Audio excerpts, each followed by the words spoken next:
The lawyer's office smells like old wood and expensive leather. My son sits across from me, his wife beside him, both smiling. They think I'm senile. "Dad, we're just trying to help," Michael says, pushing the papers closer. "That land is worthless. You've said it yourself 100 times. Let us take care of it. We'll handle the taxes, the upkeep. You won't have to worry." His wife, Jennifer, touches his arm, supportive, loving. I watch her fingers, manicured, perfect. They've been planning this for months. I can see it in the way they look at each other, quick glances, silent confirmations. The land has been in my family for 60 years, 50 acres of scrub brush and rocky soil in West Texas. My father bought it for almost nothing. I inherited it when he died. Everyone called it worthless, even me. "Sign here, Mr. Carter," the lawyer says. I pick up the pen. Michael exhales. Relief. I sign my name slowly. They don't know what I know. Not yet. It started 3 months ago. A phone call from a man named Davies, geological surveyor. He'd been doing preliminary scans in the area. "Mr. Carter, I believe there may be oil reserves beneath your property. We'd like permission to run some tests." I said yes, quietly. I told no one. 2 weeks later, Michael came to visit. Unusual. He rarely came unless he needed something. "Dad, I was thinking, that old land out in Midland, you still paying taxes on it?" I nodded. "That's a waste. You should transfer it to me. I'll manage it. Take the burden off you." I asked why. He shrugged. "You're getting older, just trying to help." But his eyes were wrong, too eager, too focused. I started watching, listening. Jennifer would whisper to him when they thought I couldn't hear. She called me the old man, laughed about how I wouldn't last much longer. They were circling, waiting. But for what? Then I found the email. Michael had left his laptop open at my house. I wasn't snooping, it was just there. An email from a land speculator offering to buy mineral rights in the area. Michael had already inquired about my land. He knew. Somehow he knew. I hired my own surveyor. Different company, different team. I paid extra for discretion. The results came back in 6 weeks. Confirmed.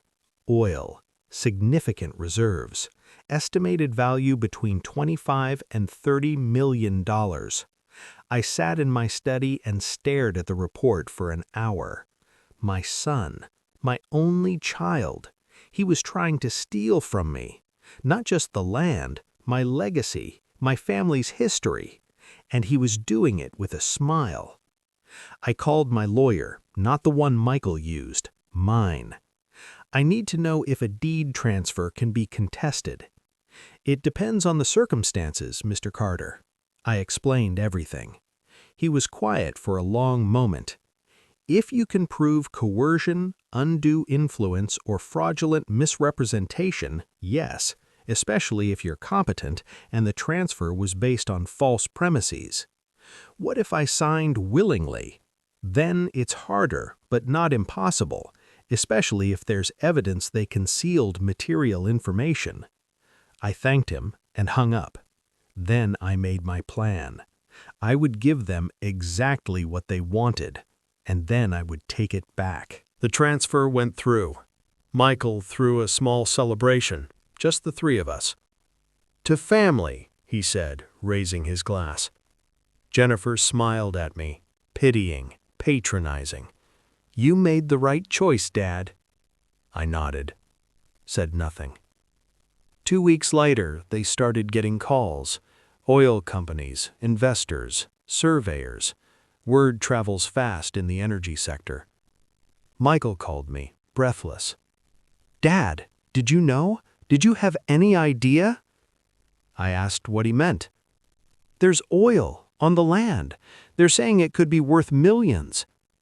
"Oh," I said. "How wonderful for you." Silence. Yeah, it is. But his voice was shaking. He knew I knew. He just didn't know how much. I waited 1 month. Let them negotiate. Let them dream. They were close to signing a development deal. $30 million over 10 years. Then I filed the lawsuit. Fraudulent transfer, concealment of material facts, undue influence. And I had evidence. The emails, the calls to speculators, Jennifer's texts to her sister. Once the old bastard transfers it, we're set for life.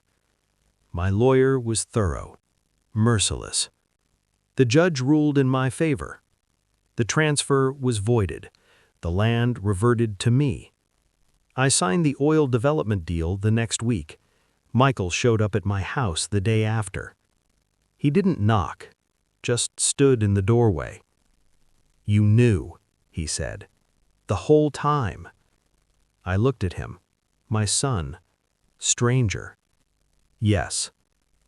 You let us think. I let you show me who you really are." His face crumbled. Jennifer wasn't with him. She'd already filed for divorce. Rats and sinking ships. "Dad, please, I'm sorry. I was desperate. We have debts. You have nothing, and you are nothing to me." I closed the door. Locked it. I don't see him anymore. He calls sometimes. I don't answer. The oil money sits in an account. I'll never spend it all. But that was never the point. Some people think family is unconditional. They're wrong. Family is earned. Michael spent his whole life learning the wrong lessons, and I spent mine teaching him the final one. The land they mocked made me richer than they ever dreamed, and I hope they think about it every single day.